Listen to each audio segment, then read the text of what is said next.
करंजिया ठारे उद्घाटित हला बजार साम प्लाजा शॉपिंग मॉल। मयूरभंज जिला करंजिया स्थित सिनेमा हॉल छक निकटरे बजार साम प्लाजा नूतन शॉपिंग मॉल उद्घाटित हो जायछि। मॉल को मिस मेहर सीमा आयरन मनीषा प्रियदर्शिनी मिलित भावे फिता काटी उद्घाटन करथिले। उद्घाटन कार्यक्रम रे अन्य मानक मध्यरे बजार साम प्लाजार स्वत्वाधिकारी मजिबुर रहमान, अवसरप्राप्त रेंजर रणजीत जेना, एसके अरबाज अल्ली, सेवती रानी जेना प्रमुखों सहित गणमाध्यम प्रतिनिधि माने उपस्थित थिले।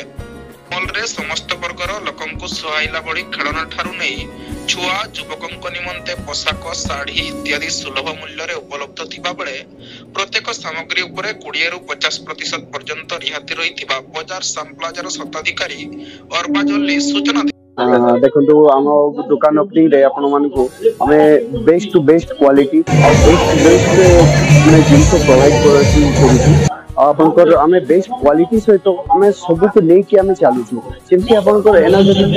माने गोटे सस्ता रेंज रे जति गोटे माल रखु तो गोटे मिडिल क्लास लोक माने बढ़िया से नहीं पारु छु जति मु गोटे